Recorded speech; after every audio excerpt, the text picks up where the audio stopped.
Salut les Aspinous, bienvenue sur Asperger et Chien. Bon, j'avais pas prévu d'aller faire une vidéo de promenade de chien tout de suite, d'autant plus qu'il fait un petit peu chaud en ce moment, le soleil est revenu. Bref, pour démarrer cet épisode, je vous propose de vivre une expérience immersive. En fait, on va passer près de chez mon voisin et je vais vous prouver que son chien il arrête pas de gueuler alors que le mien fait rien. Présentement, je tiens mon chien en laisse. Vous allez voir qu'elle va être toute sage. Et c'est là que je me dis que si ça se trouve, elle va faire la folle et je passerai pour un con devant vous. Allons vérifier ce qui se passe. Je ne dis rien, je ne dis pas. Voilà, ça démarre. Et là pour le coup, c'est pour moi.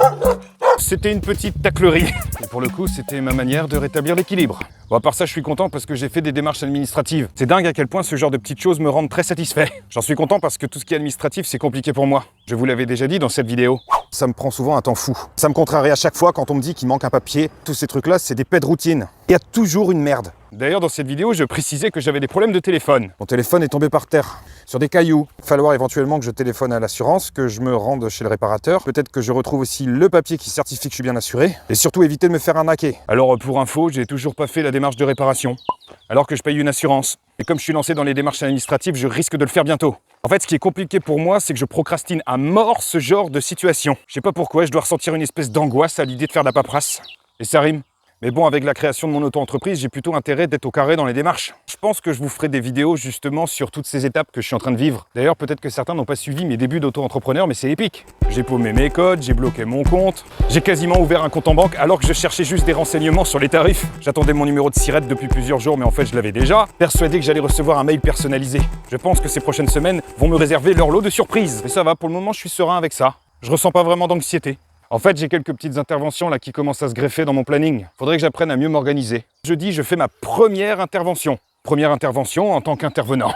J'interviens dans le cadre d'une journée d'information, de sensibilisation à tout ce qui touche l'insertion professionnelle des adultes autistes. Et en fait, je vais m'adresser à une population de parents, d'enfants, d'ados ou d'adultes TSA. Et je ressens une petite appréhension parce que pour le coup, c'est pas 6 minutes de vidéo de promenade de chien, mais 1h30 de discours à tenir. C'est ma première intervention, j'ai envie que ça se passe bien. J'ai commencé à faire un plan. Et si j'ai envie de faire le foufou, je ferai peut-être même un PowerPoint, même si je sais que je vais sans doute beaucoup improviser. Déjà, dans cette histoire d'insertion professionnelle des publics TSA, il y aura un gros écueil qu'il faudra que j'évite. Celui de faire croire à ses parents que je peux représenter une espèce de modèle identificatoire. Que je puisse être une figure sur laquelle on peut se projeter. Déjà parce que chaque autiste est différent, que c'est pas parce que ton gamin et moi-même avons en commun le TSA que nous nous ressemblerons, et surtout parce qu'en matière d'insertion sociale, je me sens pas vraiment légitime. Du moins, je me sens pas légitime pour parler vraiment des difficultés, puisqu'en soi, je me sens inséré. Alors pour ceux qui me suivent sur le réseau social bleu et blanc, vous avez sans doute vu que j'avais fait appel à des témoignages pour connaître les différents freins qu'on peut rencontrer quand on est TSA en matière d'emploi. Et en fait, je suis content parce que vous avez soulevé des points très intéressants. Et quand j'ai lu les différents commentaires, au-delà du fait de retrouver des choses que j'avais moi-même vécues ou que je vis encore, mine de rien, j'ai noté quelques difficultés que je vais moins vivre au quotidien, mais pour autant, je les ressens. J'en suis arrivé à la conclusion que globalement les autistes vont présenter les mêmes difficultés en matière d'insertion socio-professionnelle, mais ce sera plus ou moins amplifié en fonction des situations. Et tout dépend de la manière de le contourner, des différentes adaptations qui vont être mises en place et qui varient selon chaque situation.